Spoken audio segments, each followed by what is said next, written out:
Welcome back to my channel guys. So long time no see you. और आज मेरे cousin brother की शादी की फर्स्ट रस्म। ऑफ कोर्स मेरे कज़न की शादी हो रही है, तो first of all meet me and my Shibu.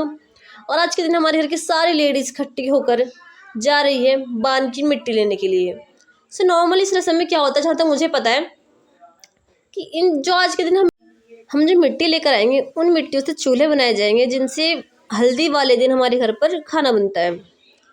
हमारे यहाँ तो ऐसे ही होता है, आपके यहाँ कैसा होता है कमेंट करके बताना।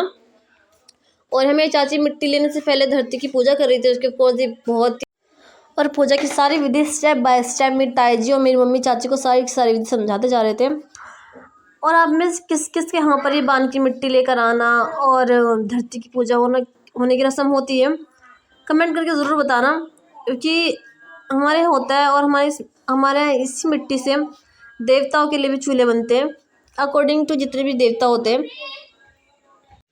तो पूजा खत्म होने के बाद मेन काम होता है मिट्टी की खुदाई करके मिट्टी को अलग अलग प्लेट्स में सबके लिए रखना।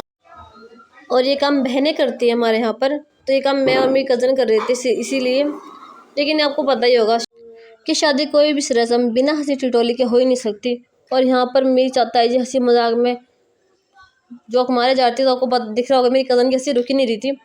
तो फिर क्या था, फिर मैंने काम संभाला आएगा, मैंने खुदाई करनी चालू की और मेरी कज़न ने फटाफट सारी मिट्टी अलग अलग बर्तन में डिस्ट्रीब्यूट की।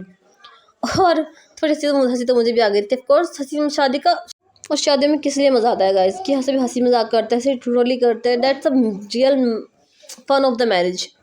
फिर क्या था, फिर हम सब गीत गाते गाते दोबारा शादी के लिए घर के लिए चल चुके थे। और मेरे भाई अपने काम की तैयारी कर रहा था, सभी वेट कर रहे थे, मेरी बहन बाहर बैठ कर वेट कर रही थी। और ऑफकोर्स सबसे पहले अगर कुछ भी शुभ काम करते घर में आने के बाद, तो सबसे पहले हमारे यहाँ दरवाजे सलाए जाते हैं, फिर कोले सलाए जाते हैं, हमारे यहाँ बोला जाता है। आपके यहाँ किसे क्या कहते हैं कमेंट करके ज़रूर बताना।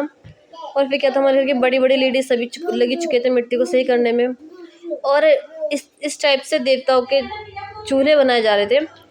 एंड मैं भी लग चुकी थी इस काम में, क्योंकि ये काम भी बहनों से ही कराया जाता है। और लुक एट इट, मैंने कितने प्यारे प्यारे छोटे छोटे चूल्हे बनाए। आपको जिन पर खाना नहीं बनेगा, इनकी पूजा होनी है, खाना बड़े चूल्हे पर बनेगा। जब वो बन जाएगा तब मैं आपको उसकी क्लिप दिखाऊंगी। और हमारे घर बहुत ही क्यूट क्यूट बेबीज़ आए हुए थे, वो भी एक नहीं दो नहीं तीन बेबीज़ आए हुए थे, जो कि बहुत ही क्यूट लग रहे थे। फिर क्या था, फिर प्रसाद डिस्ट्रीब्यूट किया गया, क्योंकि फर्स्ट रस्म थी और ये ज़रूरी था। एंड ऑफ कोर्स फिर मैंने बहुत सारी क्यूट पिक्स ली और शादी में बहुत मज़ा आने वाला। Stay tuned guys.